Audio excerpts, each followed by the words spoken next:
Gracias. Quiero hacer un agradecimiento primero a la Facultad de Comunicación por la invitación y también, bueno, pues una bienvenida a los estudiantes académicos de la lengua mexicana que aquí están con nosotros hoy por la mañana, con esta oportunidad. Y también, bueno, con el permiso de exposición de la Gilda, la Gloria Bernal, don Carlos y don Ala. Voy a explicar un poco el tema del proceso de mexicanismo. No es el Gloria me pedía que hablara un poco del libro, voy a hablar un poquito, no mucho porque quiero explicarlo tanto. El libro de Rosario del Mexicanismo es un rosario, un diccionario, nace con el objetivo de enseñar español a extranjeros. Ese fue el objetivo, o así fue construido. La mayor parte de nuestros alumnos vienen son extranjeros, por lo tanto, encontrarse inmersos en una sociedad donde el diccionario a veces de la academia no responde a las necesidades o del lenguaje coloquial, porque tampoco tiene que responder a eso. Entonces era difícil explicarles algunos términos del español cotidiano de México. Y entonces, bueno, pues el objetivo aquí era de alguna manera traducir, pedir a algunos traductores que nos tradujeran este tipo de mexicanismos. Desde el punto de vista de que no se podía traducir porque no existe otro idioma, entonces había que intentarlo también a su idioma. Busqué especialistas para el árabe, busqué a los de Jordania, bueno, eran gente que trabaja académicos, pero que también trabajan en las embajadas, con japoneses lo mismo, y bueno, quería gente de alguna manera, digamos, que estuviera, digamos, activa en función de producción simultánea para que pudieran dar, digamos, cierto aspecto, ¿no?, importante. Más o menos así se construyó el rosario del mexicanismo, una base pequeña de 15.000 documentos, palabras que luego al final se quedaron en un curso mil. Por la razón muy sencilla, yo creo que se incluir palabras, expresiones, bueno, en el caso todo refrenado del doctor León Pérez Martínez, pero prácticamente eran documentos o palabras de habla cotidiana, igual que uno puede encontrar desde el supermercado hasta las páginas amarillas o sí. Es un lenguaje, bueno, a veces un poco burdo, a veces vulgar, pero bueno, es parte de la lengua española, ¿no? Y quería buscar también las referencias biográficas a ese, o sea, de alguna manera respaldar que en la literatura mexicana contemporánea existen estas palabras o los personajes de la literatura lo comentan, lo hablan, lo dicen. Se utilizó la tecnología. No leímos más de los 3.000 documentos o libros que se utilizaron. Realmente utilizamos la tecnología como un software grande que lo que se hizo fue digitalizar los libros, meterlos en un software. El software lo que hace es rápidamente, puede leer prácticamente en milésimas de segundo más de 700 millones de palabras, diferentes números, no importa. Y era decirle la neta, por ejemplo, buscaba y decía libro tal, página tal, tal. Entonces, bueno, era un trabajo mucho más rápido para que entonces la referencia fue más fácil. También se incluyó el cine mexicano, que es la segunda fase. Una fase es Tesoro de la lengua mexicana. En la primera fase estaba el inglés y el francés, como inglés, francés, bueno, el náhuatl, latín y árabe y japonés. En la segunda fase el japonés y el árabe se van a mirar por temas tipográficos y dificultades para, digamos, imprimir el documento, y se van a incluir el portugués y el italiano. El catalán no ha podido ser, y el alemán, pues bueno, no quería, entonces, bueno, prácticamente ya está casi la hoja de una manera así, ya con este tipo de lenguaje. Entonces, de alguna manera eso es más o menos lo que conformaba el mexicanismo. También se incluyeron, bueno, el náhuatl, y se va a incluir el maya, más de la zona sur, quizás maya con la zona de Guatemala. Bueno, mi explicación es la siguiente, de una manera para centrarnos en la obra.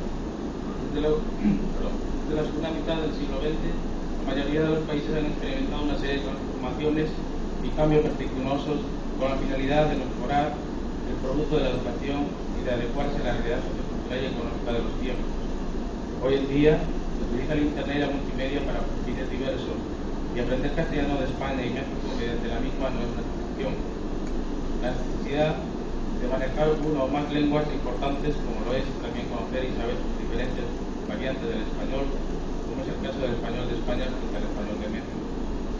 La lengua española es un mecanismo de comunicación para poder tener la opción de competir y desempeñar un mejor papel dentro de la sociedad, lo que ha representado un gran reto para todos aquellos interesados en superarse y profundizar en algo que cada día se hace más una realidad. Por tal motivo, personas vinculadas a este medio se han visto en la necesidad de implementar nuevas tecnologías y recursos para llevarlo a cabo. Aprender una segunda lengua es un reto para cualquiera. Existen diversos métodos que facilitan el aprendizaje, desde libros, videos y cursos en línea. Pero el aprender el léxico y semántica en el uso habitual y comunicativo a través del libro electrónico y otros softwares en la red se ha convertido en un desafío que por lo general los estudiantes extranjeros han logrado semestre a semestre con una ardua dedicación. Esta dedicación se ve reflejada en los buenos resultados aprobados de los exámenes del diploma de español como lengua extranjera del Instituto Cervantes. A decir verdad, lo que resulta más complicado durante el proceso de adquisición del español como segunda lengua es la discriminación léxica y semántica de las palabras en el uso. Por ejemplo, sabido que en México se llama mesero al que sirve en un restaurante lo que en España sería un camarero. Ya que usar camarero en México o mesero en España podría ser una falta de respeto a la persona que quiere servirte en la hostelería. Lo que voy a explicar aquí es un acercamiento a la evolución del español de México con respecto al español de España. Y a partir de aquí se ha creado una gran base de datos con libros electrónicos de la literatura mexicana y española, cine mexicano, regionalismos, proverbios y otros. Comparaciones del uso a través de ejercicios para el conocimiento y el uso del castellano en uno y en otro lugar, y cuándo utilizar un término y cuándo utilizar otro. En México es difícil enseñar castellano de España cuando los profesores y la gente de México hablan con un léxico y entonación diferente. Además, en México está influenciado por dos aspectos de lenguas de contacto. La primera, el inglés, que es la lengua que la mayor parte de los alumnos extranjeros visitantes usan como medio de comunicación y la cercanía con Estados Unidos de América. Y por otro lado, la influencia de las más de 60 lenguas indígenas que se hablan por toda la República Mexicana y que están presentes en la cultura, gastronomía, habla cotidiana y la lengua de México.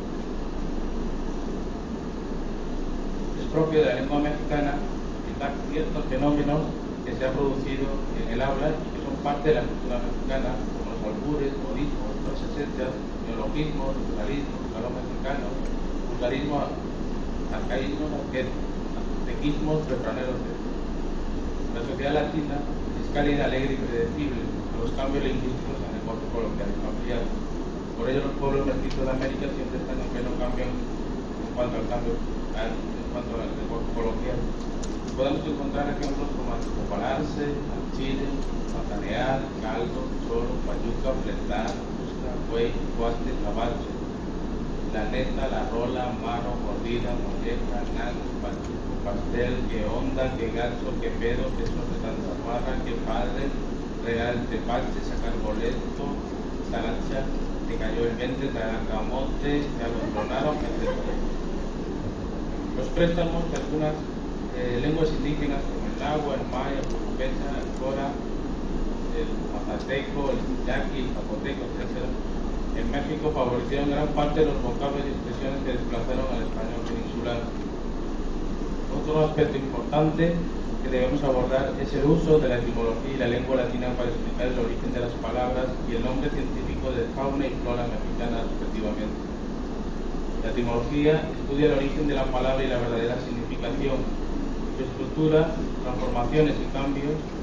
En consecuencia, la etimología comprende todos los elementos constitutivos de los vocablos y no solamente su raíz.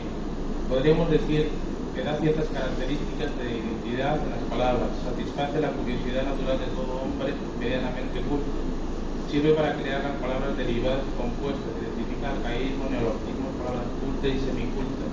Fija también la ortografía, indaga en el origen de cada voz, sirve para determinar la sinonimia, compara palabras de la misma lengua dentro de diferentes regiones como México, España o Bolivia y Yucatán. Es un poderoso auxilio imprescindible para tener un sólido conocimiento de la gramática. Es una parte esencial de la lingüística y, por último, decir que es el arte mejor aprovechado para descubrir la afinidad que tienen entre sí las lenguas y dialectos. El proyecto y libro de Glosario Mexicanismo Trilingüe responde a las necesidades que los extranjeros no hispanohablantes tienen de nuestra lengua, donde el inglés, el francés, el japonés, el árabe, el portugués, el gallego y el italiano son su primer idioma. Quieren adentrarse en el español de México desde todas sus vertientes: música, folclore, gastronomía, costumbres, sociedad y economía, etc.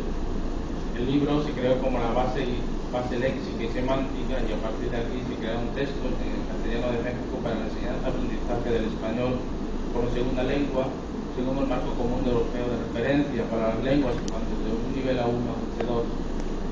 Todo esto fundamentado en obras y autores de la literatura mexicana contemporánea y en los diálogos del cine clásico mexicano. Nunca pensamos que el libro tuviera gran impacto en el lector mexicano. Se hizo un tiraje pequeño en ejemplares y el progreso queda poco. Decirles que el siguiente proyecto, que es incluir otras lenguas, pues lo que se está haciendo es, realmente el nombre del asesor de la lengua mexicana, por motivos de registro no se pudo hacer, es el siguiente. Y paralelo a eso, pues hay también una combinación del polimotismo con otras escuelas de México. Que, pues hay estudios que tenemos sobre Colima, Marí, Catán, Querétaro, es decir, palabras tanto en el punto de vista léxico como semántico. Habrá cosas que no se dicen igual, si dicen igual, pero tienen otro significado, más o menos de una base ya bastante grande ambos. Estoy convencido desde hace muchos años la necesidad de elaborar un mapa lingüístico de México a gran escala, y qué mejor que explicarlo con los ejemplos para terminar mi intervención. Bien, esto que les voy a leer es el diálogo recogido por una estudiante de sexto semestre de lengua, Janet Magaña Alcaraz, que le pedí que presentara sus textos, un trabajo de tesis, a la cual le dirijo. Habla con los jóvenes de Querétaro, Colima, Tabasco, Michoacán y Quintana Roo. Lo que se ha hecho es combinar algunas palabras. Como hispanohablantes que vivimos en México, llevamos un tiempo en México, bueno, los mexicanos pues entonces van a entender casi todo. Pero yo les propongo, no se duerman, que cierren los ojos. ¿Verdad? Cierren los ojos. Imagínense que son extranjeros. Acaban de llegar al aeropuerto internacional Benito Juárez de Distrito Federal. Han pasado controles de migración, aduanas y han recogido sus maletas. Se encuentran en la cafetería del aeropuerto tomando un café, sentados en una silla y en la mesa al lado. Cerca de ustedes hay unos jóvenes mexicanos hablando y comienzan a seguir. El sábado me compré unos zapatos de cajeta porque el domingo mi prima y yo nos salimos de mi casa a las horas para ir a la caché a golpe de calcetín. Íbamos a la greña para llegar a tiempo cuando a los bueyes se nos atraviesa un abocotado bien castor. Nos quería dar a tole con el dedo porque quería que le diéramos dinero, pero lo mandamos a volar. Al fin llegamos al Tibidabo. Estaba todo mecánico, pero cuando nos dimos cuenta llegamos tarde y regresamos del boleto a mi casa todas deschocadas. De tanto velar, en el camino yo tenía mucha sed y le dije a mi prima que me comprara un agua, pero no quiso darme dinero. En eso se nos atravesó un carro y le quitó todo el dinero que traía. Se lo merecía por casa. Cuando llegamos a casa, mi papá nos recibió un respeto. Siguiente texto, algo muy parecido. Hace unos días fui a bailar con unos amigos cuando de repente vio un bombo que se dirigía hacia mí. En eso le di un pescozón a una de mis amigas y le dije: mira qué hombre, oh. En ello me contestó: vale, tienes razón. En eso, llegó el muchacho conmigo y me invitó a bailar, pero era malísimo, así que me empezaba a majar los pies. Empezamos a platicar y me dijo que odiaba a los bichos y jamás tendría un pez en su casa, porque son animales asquerosos que sueltan mucho pelo y además huelen mal. Entonces le dije: eres un zorrillo. No puedo creer que digas eso. De repente empezó a tocarme la nuca y le dije: quítate el mundo. Pero él siguió tocándome y le dije: ala de aquí. Él me preguntó de saliva y me dijo: a la cabeza de ley. Entonces dije, os amaré y hombre tan tu hijo. No pueden abrir los ojos.